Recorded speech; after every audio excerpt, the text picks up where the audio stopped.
Hi అండి. చాలా రోజుల తర్వాత నేను వీడియోలు చేస్తూ ఉన్నాను. కాస్త హెల్త్ ఇష్యూ అనమాట. హెల్త్ ఇష్యూ అంటే కాస్త మజిల్ పెయిన్, కాళ్ళ నొప్పులు ఇలా డాక్టర్కి చూపించుకున్నాను. కాస్త ఐరన్ డెఫిషియన్సీ అని చెప్తున్నారనమాట. ఇంకా చిన్నగా మొదలు పెడదాము మరి అనేసి వీడియోల వరకు వచ్చేసానండి. వీడియో తీద్దామని ఓపిక చేసుకొని అనుకున్నాను. అయితే ఏ వీడియో చేద్దాము ఏమి అనేసి అనుకుంటూ ఉంటే మా మొక్కల్లో ఈ ఆకంతా బాగా పెరిగిపోయింది. ఇది పులిచింతాకు అనమాట. మంచి రెసిపీస్ చేసుకోవచ్చు దీంట్లో. మీరు గూగుల్లో సెర్చ్ చేస్తే ఈ పులిచింతాకు ఎలా ఉంటుంది ఏమి అనేసి ఎన్ని ఉపయోగాలు మీకు అన్ని ఇన్ఫర్మేషన్ వచ్చేస్తుంది. అయితే ముఖ్యంగా ఈ ఆకు పుల్లగా ఉంటుంది, చిన్నగా ఉంటాయి ఆకులు. ఇది కలుపు మొక్కల్లాగా తీసేస్తూ ఉంటారు, కానీ చాలా యూస్ఫుల్. నేను ఈరోజు ఈ ఆకుతో మంచి రెసిపీ చేస్తాను. ఫస్ట్ చూడండి ఎంత బాగా సూపర్గా పెరిగింది కదా. అసలు చిన్న చిన్న పువ్వులు కూడా వస్తాయి. దగ్గర నుంచి చూస్తే ఆకు ఇలా ఉంటుందండి.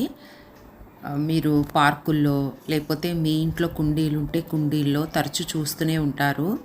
మీరు ఈ ఆకు చాలా లేతగా ఉంటుంది. చాలా కోసినా కూడా కొంచెమే వస్తుందన్నమాట. అంటే మనం చేసుకోవటానికి చాలా కొద్దిగా అవుతుందన్నమాట. ఏ పదార్థం చేసినా, పచ్చడి చేసినా, పప్పు చేసినా ఇలా. అయితే ఈ ఆకుని అన్ని కుండల్లోంచి తీసేసాను. తీగలాగా పాకుతుంది. ఈ తీగంతా తీసేయాలి, ఆ ఆకు మాత్రమే తీసుకోవాలి. మొదటనేమో పై పార్ట్ మాత్రం కట్ చేసినాను నేను. అన్ని కుండీల్లో వచ్చేసిందండి. అసలు ఇది ఎక్కువైపోతే ముఖ్యమైన మొక్కలు ఎదగవన్నమాట. నాకు అలాగే అయింది. ఇంకా చాలా రోజులైంది వీటిని పట్టించుకోక. సమ్మర్ అంతా కాస్త ఈ మజిల్ పెయిన్స్, కాళ్ళ నొప్పులు చాలా ఎక్కువైపోయినాయి. ఒకసారి చాలా రోజులైంది టెస్ట్ చేయించుకుందామని అనుకున్నాను. బాగా ఐరన్ డెఫిషియన్సీ ఉంది, అందుకే చాలా పెయిన్స్ ఉన్నాయి. నెగ్లెక్ట్ చేయకుండా మీకు కూడా ఇలా పెయిన్స్ ఏమన్నా ఉంటే షుగర్ టెస్ట్, ఐరన్ టెస్ట్, అదే అన్నీ టోటల్ బాడీ చెకప్ చేసుకుంటే చాలా మంచిది. మిగతావేం ప్రాబ్లం లేదు. 1 ఇయర్కి ఒకసారి టోటల్ బాడీ చెకప్ అయితే చేసుకోవాలి. ఆ తర్వాత 3 మంత్స్కి ఒకసారి షుగర్ టెస్ట్, థైరాయిడ్ ఉంటే థైరాయిడ్, ఇలాంటివన్నీ చేసుకుంటూ ఉండాలి. రెగ్యులర్గా మనము బీపీ కరెక్ట్గా ఉందా లేదా అది కూడా చూసుకోవాలి. ఈ ఐరన్ లోపించినా కూడా చాలా అలసట వచ్చేస్తుంది. నాకు కూడా అసలు ఏదైనా పని చేయాలంటే బుద్ధి పుట్టట్లేదనమాట. రోజు పెండింగ్ వీడియో చెయ్యాలి అనేసి ఈరోజైతే చేసేస్తున్నాను. ఇంకా వారానికి ఒక 2-3, మ్యాక్సిమం 3 అయితే పెడదామని అనుకుంటూ ఉన్నాను. ఆకంతా తెంచేసినానంటే ఇలా పీచ్ అంతా తీసి పక్కన పెట్టేశాను. అంటే కాస్త తీగలుగా ఉంటుంది కదా, అదంతా కట్ చేసి బాగా ఒలిచేసి ఒక 10 నిమిషాలు పట్టింది, పక్కన పెట్టేసినాను. ఇప్పుడు ఆకును బాగా కడిగేయాలి. అంటే మన ఇంట్లో కుండీలు కాబట్టి నేను ఒక్కసారే కడిగినాను, దుమ్మేం లేదు. ఇంకా కాస్త సన్నగా కట్ చేయండి. మనకు బాగా చింత చిగురుకు ఇలా పుల్లల్లాగా వస్తాయి కదా, అలా దీనికి కూడా పొడుగ్గా వస్తుందన్నమాట. అదంతా తీసి పడేసినాను. కుండీలు కూడా శుభ్రంగా క్లీన్ చేసేసినాను. మరి ఒక 2-3 నెలలకు మరి ఆకు వచ్చేస్తుంది ఈ పులిచింతాకు.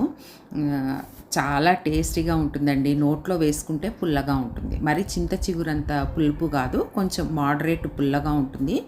మనము రెసిపీ చేసినప్పుడు కాస్త చూసి చింతపండు యాడ్ చేసుకోవాలి. ఈరోజైతే పప్పు చేస్తున్నాను. ఒకసారి నేను పచ్చడి చేసినాను, అది ఎలా చేశానో వీడియో మీకు డిస్క్రిప్షన్లో లింక్ పెడతాను, చూసేయచ్చు. ఈరోజు పప్పు చేస్తున్నాను. చాలా రుచిగా ఉంటుంది. ఇంకోసారి కూడా ఎప్పుడో చేసినాను, అప్పుడు వీడియో చేయలేదు.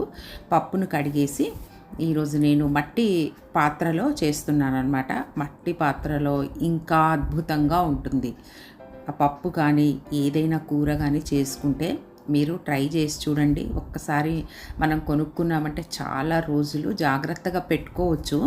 ఇప్పుడు రకరకాల మట్టి పాత్రలు దొరుకుతూ ఉన్నాయి. సిమ్లో పెట్టేసి అలా మూత పెట్టేసి వచ్చేస్తే మనం మిగతా పనులన్నీ చేసుకున్న తర్వాత పప్పు అయిపోతుందండి.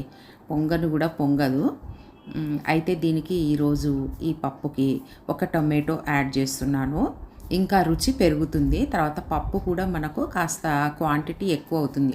ఇంత మాత్రం ఆకు పప్పులో వేసేస్తే ఇంతనే వచ్చేస్తుందనమాట. కాబట్టి ఒక టమాటో వేశాను.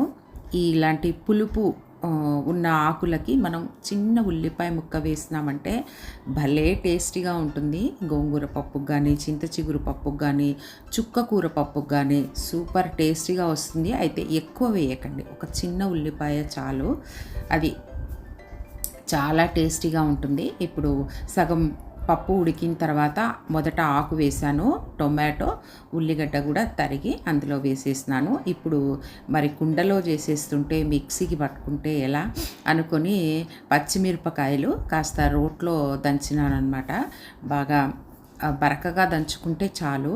అయితే ఈ మిరపకాయలు అనేవి మన కళ్ళల్లోకి చిందకుండా ఉండాలి అంటే కొంచెం ఉప్పు వేసి దంచుకోవాలి. తర్వాత గుర్తొచ్చింది నాకు, ఉప్పు వేసి దంచుతున్నాను.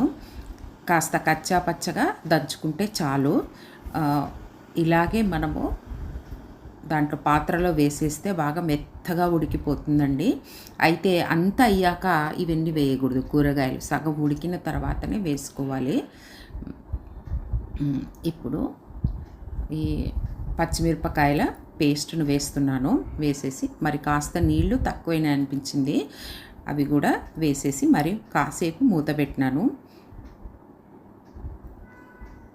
అందరు అనుకుంటారు ఇలాంటి పాత్రలో చేస్తే గ్యాస్ వేస్ట్ అవుతుందని.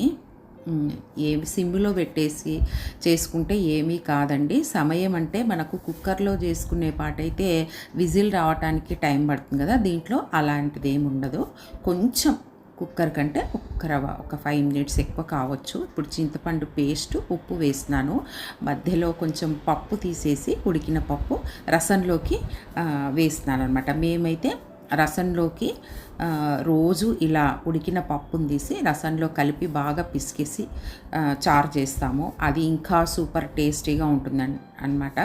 మేము రోజు అన్నంలో చారు కలుపుకొని తింటాము, కడుపు నిండాలన్నమాట, చాలా బాగుంటుంది. ఇప్పుడు తిరగవాత పెడుతున్నాను. అది స్టవ్ మీద ప్యాన్ పెట్టేసి తిరగవాత గింజలన్నీ వేసినాను. ఇందులో మినపప్పు, శనగపప్పు, ఆవాలు, జీలకర్ర, ఇట్లా ఎండుమిరపకాయలు, కొంచెం ఇంగువ.